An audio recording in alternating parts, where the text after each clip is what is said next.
matchup, but he doesn't really want to deal with the lane dominance and the snowballing potential of something like that. Blanc. We've talked a lot about the mid lane champions. Ashe is still strong. I don't know whether Ashe is first pickable. This is the easy one to lock in. The thing is, right, you don't need to first pick Tristana, though. Like, you can pick Tristana third. It's not like NIP can pick it. You might as well pick something else that you want alongside it, or something that you don't want NIP to have, because you don't need to prioritize this in the same way in Fearless.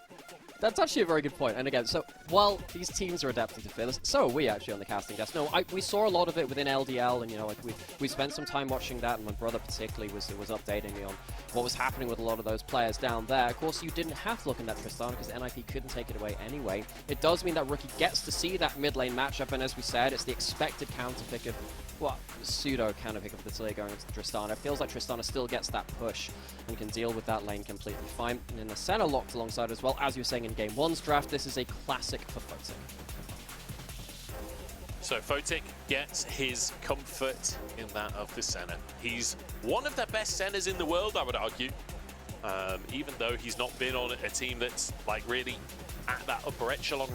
Well, I guess they're top 4, right? It's not a bad team, but not been at internationals with the center recently. But we'll see if he's still in form with that one. Hope going to go for the Ziggs, and the Leona comes out from Kael. So again, kind of weak side on both bot lanes. And Kael does a lot of work on this Leona. I remember him playing a lot of Leona in the past, back in the LCK. And this is a great combination with the Ziggs. One of the big changes that came between MSI and now is that a lot of tenacity is also gone from the likes of Runes and similar. It feels like it's harder to escape the Leona and the oppressive amount of CC that she can throw at you. The Ornn can press W, can build Merc Treads, but even then, Ornn can have a lot of issues against Tristana and Ziggs, which is a composition we saw last summer very heavily too. If AL ever get access to an open turret, if they ever get Grubs, if they ever get Herald, NIP will lose entire swathes of the map to the double Demolitionists. Need to be very careful not to get caught sleeping in similar ways in the way they did in Game 1. The Yordle demo squad out once again. Let's see if they can set those charges.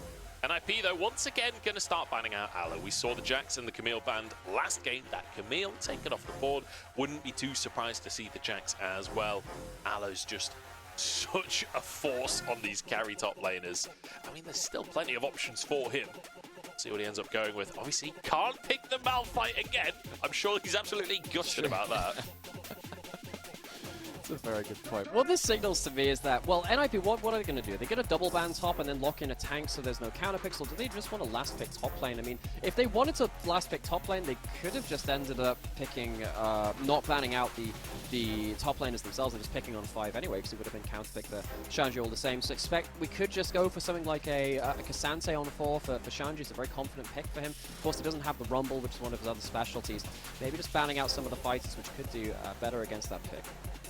It's also possible that you go for your jungle here, because technically the Ornn is a flex. It's possible that you go for like a Nautilus, which hasn't been banned, to go alongside the center and send the Ornn up towards the top side, depending on what Ala ends up locking in.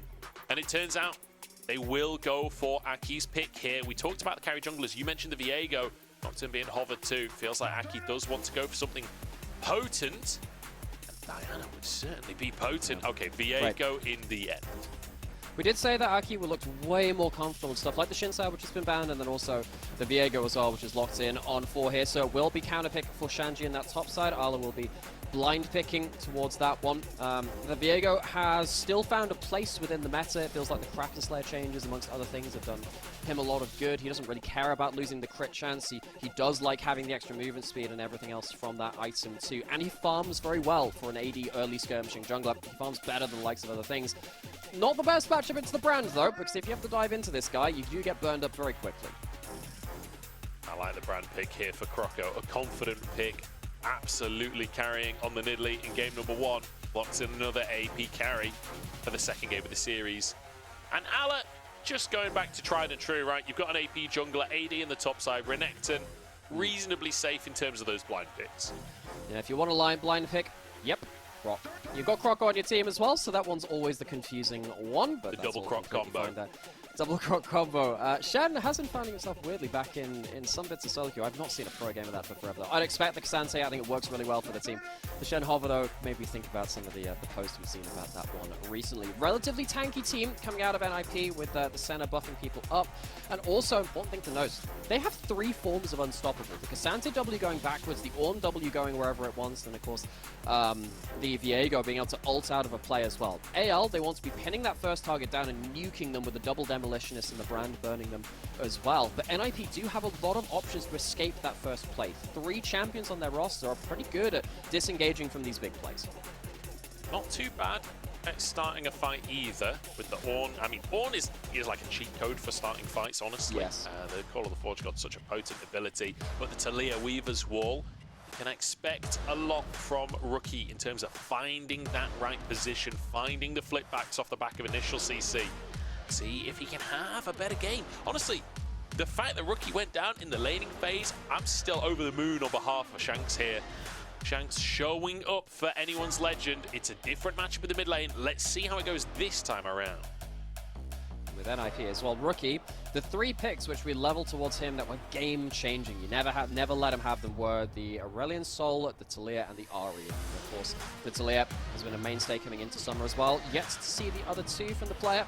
I'd like to see them crop up at some other point too, where he's just very good at just getting control of a lane, shoving, and then roaming elsewhere too. It's hard to roam against the Tristana, I will say though. If Shanks is playing as well in laning phase as he did in game 1, maybe Rookie on this roaming pick will also be just hemmed in a little bit. Game number 2 here, AL in NIP's arena, winning game 1. Let's see if they can do it again. I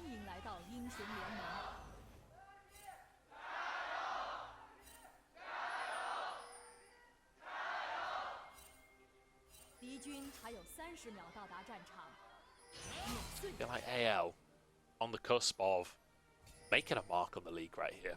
I feel like this would be kind of a watershed moment for them as a team, because I think a lot of people are excited about this team. A lot of people see the potential of this team, but now we need to see the results, and this would be a hell of a way to do it, wouldn't it? Imagine if you contend for first seed in your group when you've got NIP, when you've got Weibo in that group as well. Anyone's Legend, if they win this game, will be 2-0 in the group. Not just that, they'll be 4-0 in games. This would be an unbelievable start to the league.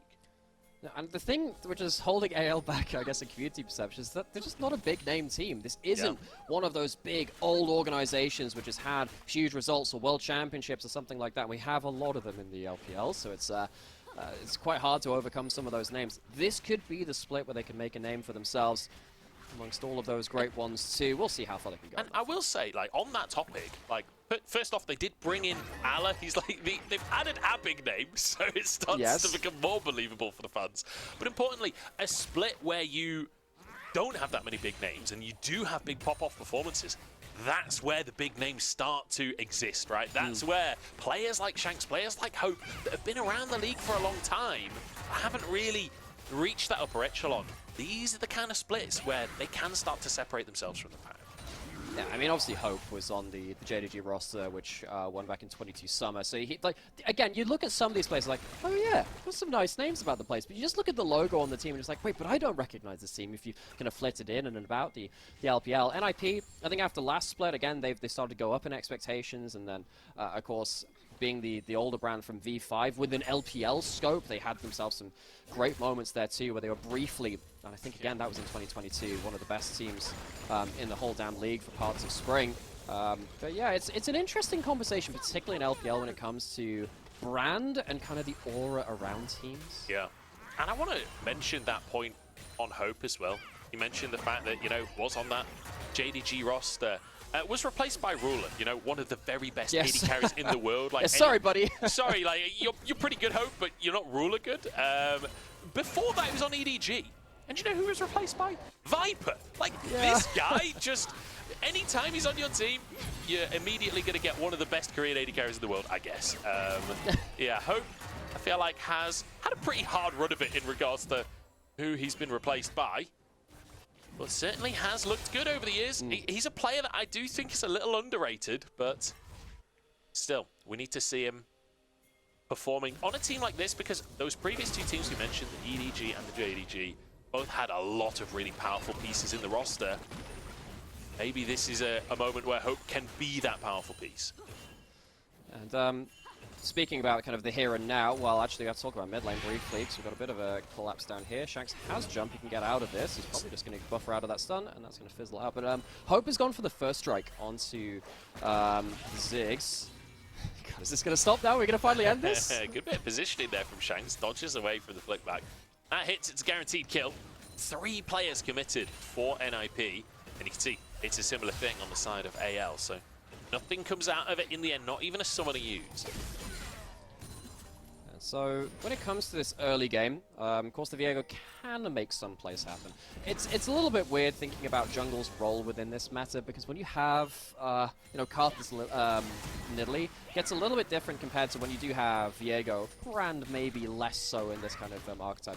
But we've seen a lot of Xin Zhao Lee Sin for a little while now, and we kind of knew what they'd do. They turn up bot side at level 3, they get some fights at level 4 and 5.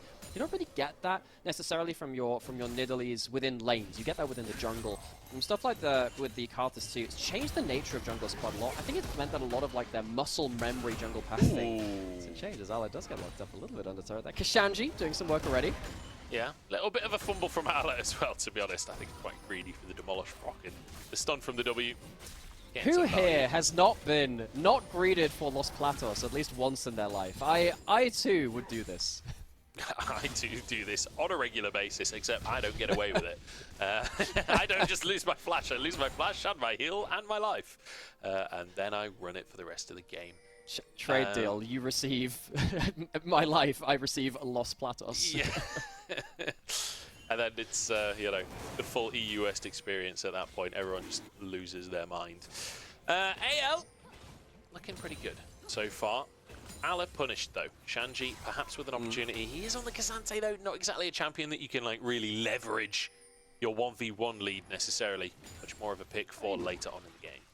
This is the time where in this matchup you can do something. Because level 6, he doesn't have flash, you have ghost. Maybe you can make something work if misposition on the bot side, Zhuo Quartz just about gets out. Some bombs coming out from Hope as well. I will say Ziggs doesn't do that much just yet, but still has a lot of zone control. It's quite difficult to move into the river against all of those bombs flying your way, the satchel charge, the Hextech minefield. AL move into the river once more. We just got an extended 4v4 face-off where everyone just looks at each other. It's a triple route coming out from Photic, but doesn't lead to anything. Aki, stun over the wall, goes wide. Photic engaged upon by Kael, and that's going to be Photic gone. The burn ticking away on Zhuo, and recess for Shanks as well. Aki flashes out and will get away with his life. Oh, we mentioned Bowser's Castle earlier. Shanks doing a bit of a Goomba stomp there. Gets the triple jump in that play. As you can see, Photic caught out by Kael on the Leona. We said that's important for him. Kael, of course, has no flash here. Wouldn't really be able to force that much. It's going to be the Dominus. But he doesn't have any cooldowns left now. Shanji should just be able to walk away. Yeah, he does have boots over Shanji, so you can see he's actually closing the gap, still getting a bit of damage down with the Dominus. Won't be able to finish the job, but really, really nice fight around the Dragon from AL. They're almost 2,000 gold up off the back of it, and I love the decisive engage from Kael. Like, he is so confident to go in, so confident that his team will follow up in the... I'm going to hold that thought, because no ult, no flash. Yeah, Ala is in big trouble. Croco's here, though, and so is Kael. Actually, it's turning around, and guess what? Aki doesn't have flash either. Pyroclasm comes out, but only hits 2 targets and can't find the stun. Okay, so NIP very nearly buy into a fight that they would have lost pretty handedly. Leona coming back to the LPL is fantastic for our region, in case you weren't aware of the level of Leona players in here. Kael, we brought him over for a course from the LCK, so that one's a bit of an adopted talent, but oh my word, the Zenith play is incredible. It follows through after the flash, and Photic just caught out again. I feel like Photic has had a couple of positioning errors. This one is less on him and more about the Leona just going absolute psycho into the backline. Gets really good value out of that one. Yeah. Really nice Zenith as well in that it goes through Zhuo and then hits Photic as well. So even if you miss on Photic, you're still getting the CC down onto the front line. You're Team fight delivery secured. Exactly. And ultimately, that is the 101 for Kael this game, is be the guy that goes in and hope that Ala is on a flank or can follow you in some regard, because the rest of the team sure as heck ain't. They're going to be standing at range and blasting away. funnily enough, I actually think that Chemtech Dragon First is quite important for NIP with regards to that. For the base stats, so we don't think about it that much, but the base stats of some dragons are actually really important. Now, what Chemtech gives is it gives you some tenacity as part of it. It gives some other stats as well, but the tenacity against this team from AL is actually quite big. So if NIP get a hold of that one, that might be quite noticeable as we get into the game, if it stacks up with stuff like the Mercury Strength as well. Could be something valuable for them if they can towards that Drake. I mean, we saw the 4v4 standoff for Drake. It feels like both teams are sort of positioning for a similar thing again. We could well have a scrap over this objective. Photic finds a route, just going to look for a soul there. It's Kael. Croco starting off the red buff. Kael just using the Drake to get a bit of harassment to NIP. Go forth, my minion! Strike them down! He reckons he's Mordekaiser. Gosh, remember that? That was such a weird iteration of that one. We once again have a converging of forces coming towards this bot side of the map. Zhuo has ult, has flash. You can't stand too close to walls with this Ornn. Croco's moved into the pit, doesn't have flash. This could be... Oh, Zhuo! I thought he was going to miss the ult for a second there. Kael standing on the front line, but Shanks has just walked into them and dies. In the meantime, they get the Drake. Shanks sacrificing himself. Oh, Rookie! Denied on the wall. It's a kill for a Drake. I don't know which team wins, honestly. I mean, it's a lot kind of invested from NIP across multiple lanes. I feel like they dropped a couple of waves to get towards that Dragon too.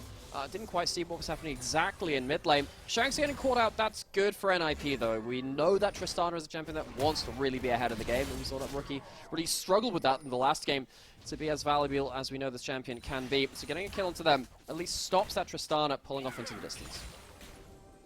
Croco getting a little bit sneaky with it. There is a ward in that next brush, but he's just going to go for the reset, looking for any potential windows. It's Ala, Dominus, Rookie trying to set up the dive. The seismic shove goes wide, and Ala is absolutely chilling. I think realistically with ult and flash, you're only ever looking to force ult and maybe flash, but now the ult is down, the wave's not quite cleared out. Shanji has ult. I think Ala's just overstayed here. I don't know, it's nice from Ala at least to clear that wave. Rookie tanking the tower here. Ala tries to flash on, but it's not going to work out in the end. 3-man play top, and it works for NIP. It's a bit of an extended play, though, and that means you've left Ziggs alone on a turret who can satchel it down. If you ever play away from a Tristana or a Ziggs, they get huge tower damage. We saw BLG play this pick the other day and just play away from the Ziggs. I actually think that was a huge mistake, because this champion in the early game gives you 3 plates. Zhuo couldn't quite get himself the huge knock up onto the brand, but while all this is happening, Shanks kind of sees the engage coming on one side of the fight, feels like he has to step up, and then just puts himself into his own grey screen, unfortunately, after that point. Rookie gets hit by the Satch, also gets taken off the wall, so well played from Hope on that one too. Shanks sort of sacrificing himself for the Drake there. I think maybe the thought process being, they can't go on me, or they won't be able to contest Drake. And then NIP were like, well, screw the Drake, we'll just kill Shanks. What's that bit in Titanic like? But the ship can't sink. Well, yep, we have figured out, in fact, that is completely incorrect. Yeah, something like that. He definitely sank in that one. Down into the depths of the river, Tom Kench waiting beneath the waves. 2-2 on the scoreboard, and honestly, it's a pretty sizable gold lead for AL. They're looking good for the advantage in the second game, and Photic has been caught out. That's his cleanse, and now a solar flare lands on top. Croco easily finishes the job. Okay, I mean, that's just egregious. We have to talk about this. This is not isolated. Look back at the end of spring, look back at what happened in their first series as well. Photic's positioning has been quite dire at points, and it is important that he goes down here. Can't even use his ult. He can use it from base now, at least as he's respawned. That might be what NIP are hinging on. Hope feeling inspired by Photic there, forced to flash, and now bomb over the team. And this is the beauty of it. Leona locks someone up, all of the skill shots immediately collapse on top, and the health bars are just eradicated. Rookie taken down, and AL, honestly, looking fantastic in this series. They look so much more decisive, so much more decisive. In game 1, I think it was Croco and then Italy being very active around the map. On the brand, you don't always have the tools to do exactly the same thing, but Leona very much does. And on the other side now, I mean, reminder folks, this is a Senna with the farming Ornn. Why is the Ornn behind in gold? Kael has got involved, did a lot of kills, but is therefore ahead even in the economy against the support, which is meant to be farming better than them. And I just want to mention, once again, you talked about it, Tristana left alone with a tower, boom, 2 plates gone. 6 scrubs. Instantly, maybe 3 plates if he feels like he can stick around. I don't know if he'll get away with that one. But yeah, just gold flying in. And once again, like, expectations for this are NIP are the favorite. 2 games in a row now, AL come out to a flying start. They are 4,000 gold up at 13 minutes against a top 4 LPL team. This is a massive performance from AL and quite possibly the beginning of something beautiful this year. So in case anyone was wondering where this excitement was coming from, it's from this, by the way. This team looks like they have a lot to work with. We should also mention the fact that, yes, Arlo's hit on the Rift. Tabe came in off the Rift as well. I think that sometimes coaching staff have an overstated role within teams. Tabe, I think, is one of the few which is a real exception to that. We saw what he did with BLG last year on their run from spring into being a truly elite team. And, of course, LPL champions just as he left that roster as well in this last spring. He's joined Anyone's Legend with a team of promising players. I really want to see what they can do together as a combined unit. And in this game, with this gold lead, I think they're just going to keep forcing plays, and I think NIP are going to really struggle to hold their battle lines, even with the disengaged champions they have. Dude, how excited a feat are you for a best of 5 between AL and BLG towards the end of the year? Yes. We get to see the Tabe's old team versus Tabe's new team. That would be something to watch for sure, especially if this is a kind of performance that they can consistently do. Obviously, this is only their 2nd series of the split. Let's not get too far ahead of ourselves. But even still, it's a great little start. And I think that the reason I'm excited is because the style that AL are playing is not just crazy hand-stiffing or anything like that. This feels like a style that they consistently pull out. That is the real key. I love that you bring that up because it's replicable. It's replicable. They have the systems in place. Their early games have looked good. They've noticed their win conditions, about flashes in the last game and how they shut down the enemy jungler. In this one, they've gotten their demolitionists ahead. They've got huge damage on that Ziggs now with the Ludens completed already. The first strike has accelerated them towards that. Yes, NIP will get the Herald, but they have lost so many objectives before this. It feels like AL, with also an inroad onto mid lane, might be able to force it. NIP will probably have to try and counter-engage to keep the turret alive, and that's what they're doing. Whoa. Oh, the satchel charge knocks Zhuo, so he can't get the ultimate off. And now Rookie is going to be locked up. Flash available. Doesn't need to use it. Keeps alive, even with the bomb ticking on his head. AL can't find much, but they do still find a tower on the bottom side.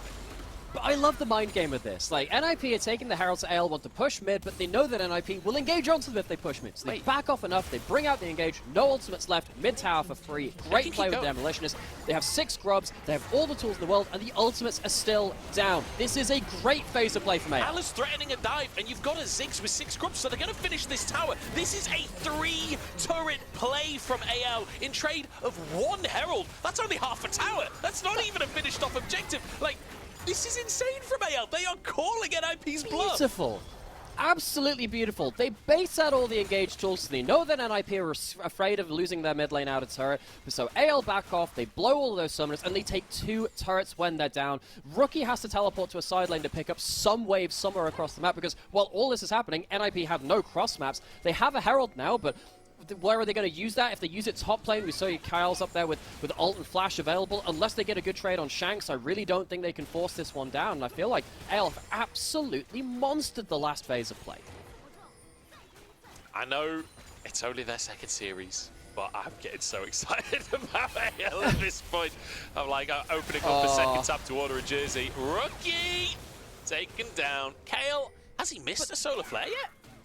I don't think so. And yeah, so in terms of it's only their 2nd series, should we get excited? I think we absolutely can do, because you got to call out the good play when you see it. Shanji tried to ult through the wall, can't quite get it. Teleport back. Oh, he's Shanji. The railgun comes up through, but it's a solo kill for Shanji. TP out from Zhuo keeps him alive. Maybe there's a glimmer of hope for NIP. While this happens, top lane turret does fall, so that's going to be another objective picked up. But I think that AL, great phase of play in the last minute or two. As we said, important to call that one out. But they lose track of the extra summoner coming in from Zhuo on that teleport. Now, Arla might have to get a defensive teleport from Shanks, unless it's just not here in time. I mean, lots of counterplay available there. He spent more deep time teleport. off Look at the deep teleport. In the floor. Very deep teleport from Shanji. What? He's just abandoned the play. He's just gone to the wrong side Come of the home! map. And in the meantime, the rest of the team is being blown to smithereens. Photic stepping forward to try and sell for Shanji, but he's still a million miles away. It's the worst teleport I think I've ever seen. What? Where have you gone? Go home, Shanji! Go home! They need you! They're knocking on the door, they're delivering you adverts or something, but gosh, what the hell was happening there? They tried to go for the real big collapse on the pushing unit. It would have been huge if they could have broken this pressure, which AL have managed to have over the last, again, 4 or 5 minutes at this point. But the execution is sloppy, and AL once again showcasing how decisive they are. Hope is disgustingly strong at this point too. That was a passage of play of all time. No two ways about it. It's a 7,000 gold lead now for AL, and they are in their element. 6 grubs, 6 towers, in comparison to 1 single tower for NIP. They still have that Herald. Hopefully, they'll be able to finish off a mid-tower. But then again, I don't know if they ever get control of mid lane to be able to take that tower. Yeah, that's going to be a huge problem. Shanji, he just leaves! He takes a one-way tricket! He's just gone! Where's he going to? He's just left his entire... They don't have a front line anymore! That you can see the angle, shut down the push, but the ward is in such a crap location that he's never going to be there in time. And yeah, this is just such an awkward phase of play because AL decisively shut them down before he can reach the play. The timing was really unlucky. Shanji, I don't think, realized Kael was about to dive. He thought that he was the one making the play, but turns out he was evacuating. It's a kind of dodgy Herald, honestly. That feels a little dangerous positioning-wise. Shanji forced away, does get on the right side of the Sandal Charge, and Croco's overstepped again. Twice in a row now, they punish the jungler of AL. Looking for more as Shanks as the bomb comes in, and Ala's on the top side of the play, wants to get in the mix. That's another one as they dive further in. Kael has no fear, and neither the rest of the team. Shanji stuns all 3 of them. The rail get in, but it's too little and it's too late. NIP torn asunder. The gold difference is just far too much. Photic has nowhere to run, and Shanks is happy to pounce. It's body hopping for days. Shanks making a BMX trick out of that team fight. Oh my word, AL. What a series it's been from them. We had hope. Well, they had hope realistically, and they have themselves a heck of a start to this season for this split so far. What a great performance from this team. It has been decisive. It has been good individual play. More importantly, like we called out earlier, it is good team play. It is decisive. The decision making is correct. It is decisive. And as you see the Herald coming in here, you can see that, yes, Croco gets caught out, but Zhuo and the rest of the team are already heavily committed into the fight. Ziggs gets to get a whole load of damage for free because he's not the target. Ala is also set up to respond. And at this point, you basically can't escape this team. I love how Shanks waits for kills to come down, and he hops just before them. So right here, before Aki dies, he hops first, then Aki dies, unlocks a second hop after that point. He could have just missed out on a jump that way, maximizing his distance covered in the team fight. I love how that clip is literally Ala going to Shanji. You call that a deep teleport? This is a deep teleport. Gets the flag, sets up the play for his team. And Shanks is loving every second of this series. You just know it because he solo killed Rookie in game number 1 and now game number 2. Yeah. He's dominating these team fights. And like 3,000 gold lead in the mid lane. 5,500 gold lead in this. Obviously, that's against the Senna. It doesn't really count, but the Ornn is massively behind as well, so still massive gold lead for the Ziggs. I mean, so the thing is, you're meant to have like mirrored gold leads. Whatever the gold lead is between AD carries, it should be between support or something like that. That ain't mirrored. That ain't mirrored. It's not like Zhuo is 5k ahead himself. So that is not a fair trade deal, and that is not a fair combo. The sun and the bombs come flying on down. It's like something out of Mad Max. There goes Zhuo as well. He tries to save his mid laner and he pays for it with his life. And now Shanks blows that mid lane open. It's like Gas Town all over again. AL pushing in on the bottom side as they look for 2 inhibitors. And honestly, I don't know if there's anything NIP can do about this one. AL can keep the push going. Because remember, this is the demo squad. They annihilate towers. They have 6 grubs, they have demo squad, they have a Baron buff. This is the end of the game. NIP, you have 1 shot left. Wibbs Wall does absolutely nothing from Rookie. There goes the tower. 1 tower remaining for AL to finish this game. And Ala has found Aki. Shanji tries to get in. The Ornn horn sounds, but there's no follow-up on the engage. And in the meantime, the Nexus tower has gone down. Shanji alone. AL making it happen. They're against a top 4 LPL team, and they remind everyone to put some respect on the name. The absolute legends step in once more. We cannot mention enough why this team is considered to be one of the dark horses for this split. They have themselves the pieces. We've seen Hope and Shanks on various different rosters, even just last year on WE as well. These players have what it takes. I think particularly with Arla stepping into the top side, you can look across every role and say, yeah, actually, if they went up against top LPL teams, I don't think they get blown out. I think that I look particularly now at Kael on the Leona as well. He looks like he's stepping up to a level which we didn't quite see from him even in spring as well. And Croco looks really at home on both of the champions he played this series as well. This team, this is the dark horse to look for when it comes out of those teams which were in the middle of the pack before. Do you know, I'm starting to wonder, is this a dark horse or is this just a horse? Maybe they're just a horse and we were wearing sunglasses all along, you know?